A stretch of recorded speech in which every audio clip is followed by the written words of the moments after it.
ప్రపంచమంతా క్రిస్మస్ వేడుకల సంతోషంలో కలకల్లాడుతోంది. ప్రపంచ దేశాలన్నీ క్రిస్మస్ పండుగ కోసం ముస్తాబైపోయాయి. ప్రపంచానికి ప్రేమను పంచి మానవాళికి త్యాగాన్ని నేర్పిన దైవ కుమారుని స్మరణలతో క్రీస్తు ప్రార్థనా మందిరాలన్నీ వెలిగిపోతున్నాయి.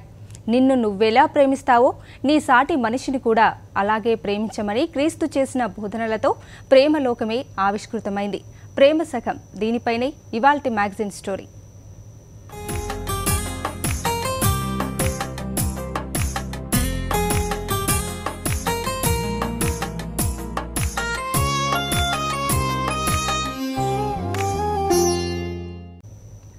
భూమిపై అరాచకం పెరిగిపోయినప్పుడు లోక ప్రజలంతా బాధాస్వరులై దష్టులై నరకయాతన పడుతున్నప్పుడు కష్టాల్లో ఉన్న జీవులను కాపాడేందుకు దేవుడే దిగివచ్చాడు. దివి నుంచి భువికి ఎత్తించిన దైవ స్వరూపం మానవాళి జీవితాల్లో వెలుగులు నింపింది. ఆ శుభ తరుణాన్ని ప్రపంచమంతా పండుగలా చేసుకుంటోంది. ప్రపంచంలోనే అత్యంత సంపన్నమైన రోమన్ సామ్రాజ్యం సీజర్ ఆగస్టస్ పాలనలో అరాచకం పీటరేగిపోయింది. పన్నుల కోసం ప్రజలను పీడించుకు తిన్నారు. పన్నులు కట్టలేం బాబు అంటే కొరడాలతో కొట్టారు. చిత్రహింసలు పెట్టి ఉన్న ఆస్తిపాస్తులు గుంజుకున్నారు. ఈ నరక యాతన రోమన్ సామ్రాజ్యంలో నిత్య కృత్యమైపోయింది. పాపం పండిపోయింది. మరి పాపాత్మల నుండి అభాగ్యులను కాపాడేదెవరు?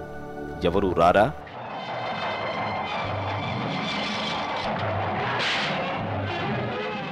ప్రజల కన్నేళ్ల గురించి దేవుడికి మరొకరు చెప్పాలా? సమయం వచ్చినప్పుడు దేవుడే వస్తాడు. ఒక పక్క ప్రజలు నానా ఇబ్బందులతో సతమతమవుతూ ఉంటే మరో పక్క నజరేత్ గ్రామంలో యోసేపు మరియమ్మ తీవ్ర ఆలోచనలో పడ్డారు. కొత్త పన్నులు విధించడం కోసం రాజు జనాభా సంఖ్య లెక్కించాలని ఆదేశించాడు. దాంతో యోసేపు మరియమ్మలు అక్కడికి 200 కిలోమీటర్ల దూరంలో ఉన్న బెత్లెహేము పురానికి తరలిపోయి అక్కడ జనాభా జాబితాలో తమ పేర్లు నమోదు చేయించుకున్నారు. అప్పటికే మరియమ్మ పురిటి నొప్పులతో బాధపడుతోంది. యోసేపు ఆమెను ఓ పశువుల పాకలోకి తీసుకువెళ్లాడు. మరియమ్మ బంగారు బొమ్మలాంటి శిశువుకు జన్మనిచ్చింది. ఆకాశంలోంచి అద్వితీయమైన వెలుగులు జిమ్ముతూ ఓ నక్షత్రం మెరిసింది. దాని కిరణాలు నేరుగా భూమి మీద మరియమ్మ ఒడిలో ఉన్న బాలుడిపై పడ్డాయి.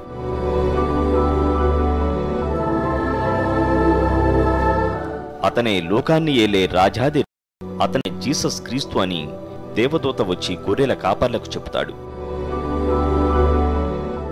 దివ్య తేజస్సుతో వచ్చి తమకు యేసుక్రీస్తు గురించి చెప్పిన దేవదూత చెప్పింది విన్న గొర్రెల కాపర్లు వెళ్లి మరియమ్మ బిడ్డను చూసి భక్తితో ఆనందంతో ఆశ్చర్యంతో పులకితులైపోతారు.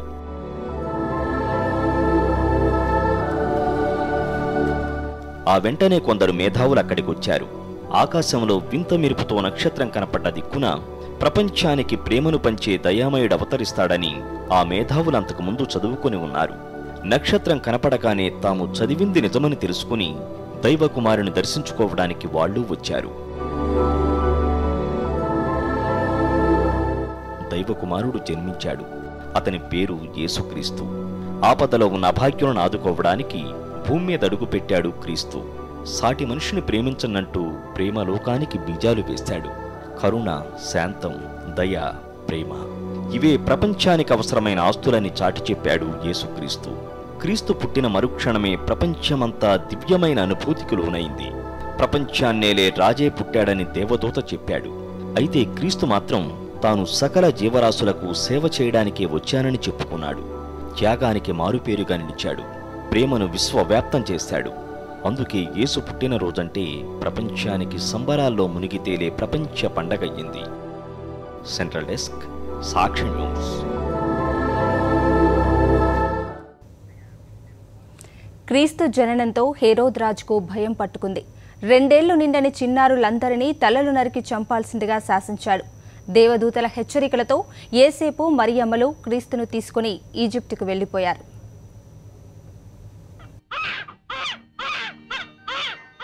బెత్లెహేముపురములో ఓ పశువుల పాకలో యేసుక్రీస్తు పుట్టాడన్న వార్త హేరోద్ చక్రవర్తికి తెలిసింది. ఆ పుట్టినవాడు మామూలు మనిషి కాదని, లోకాలనేలే రాజాదిరాజని ప్రచారం జరగడంతో హేరోద్ రాజు వెన్నులో చలి పుట్టింది. తన అధికారానికే ఎసరు పెడతాడని భయం పట్టుకుంది. అంతే, వెంటనే రాజ్యంలో ఎక్కడైనా సరే 2 ఏళ్లు నిండని చిన్నారులను తక్షణమే చంపేయాల్సిందిగా ఆదేశాలు జారీ చేశాడు. హేరోద్ ఇలాంటి శాసనం చేయబోతున్నాడని దేవదూత ముందుగానే యోసేపును హెచ్చరించింది. దాంతో యోసేపు మరియమ్మలు క్రీస్తును తీసుకుని తిరిగి నజరేత్ గ్రామానికి పారిపోయారు. హేరోదు చనిపోయే వరకు అక్కడే ఉండాల్సిందిగా దేవదూత చెప్పింది. రాజ్యంలో అరాచకపు పాలనతో విసిగి వేసారిపోయి ఉన్న నిర్భాగ్యులు, నిరాశ్రయులు, నిరుపేదలకు యేసుక్రీస్తు ప్రేమ సందేశాలు మండుటెండలో పన్నీటి జల్లుల్లా అనిపించాయి.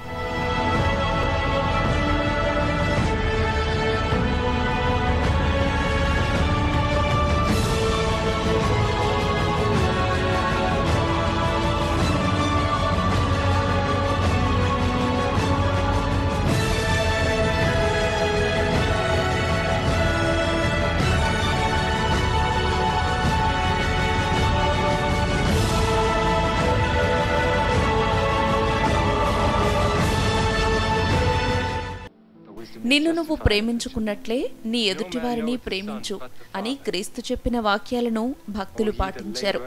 ఓ చేత్తో సాయం చేస్తే ఆ విషయం రెండో చేతికి కూడా తెలియకూడదని క్రీస్తు తన అనుచరులకు చెప్పేవాడట. అంటే చేసిన మేలు గురించి గొప్పలు చెప్పుకోవద్దన్న గొప్ప సూక్తి అందులో ఇమిడి ఉంది. అంతేకాదు, ఎవరన్నా హింసతో ఇబ్బంది పెట్టాలని వస్తే వారిని ప్రేమతో జయించాలని క్రీస్తు సూచించాడు. కరుణ, శాంతి, ప్రేమలను అందరికీ పంచాలని క్రీస్తు చెప్పాడు.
పీడించు, దండించు, దోచుకో అన్న నినాదాలతో ప్రజలను రోమన్ రాజవంశీకులు భయభ్రాంతులకు గురిచేసి పీడించుకు తింటున్న సమయంలోనే యేసుక్రీస్తు ప్రేమించు, శాంతించు, కరుణించు అంటూ తనను నమ్మిన ప్రతి ఒక్కరికి ఉద్బోధించాడు.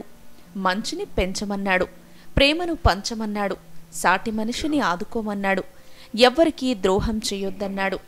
శత్రువులను సైతం పెద్ద మనస్సుతో క్షమించడమే కాకుండా వారికి కూడా ఆప్యాయత పంచమన్నాడు. అందుకే క్రీస్తు శకమంతా ప్రేమ శకమే అంటారు ఆధ్యాత్మికవాదులు.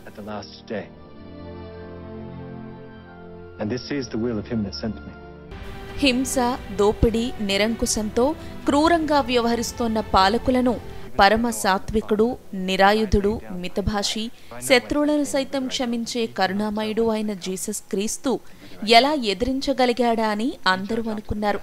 కానీ క్రీస్తు తాను నమ్మిన సరళ మార్గంలోనే పయనించి దోపిడీదారులకు ఎదురు నిలిచాడు.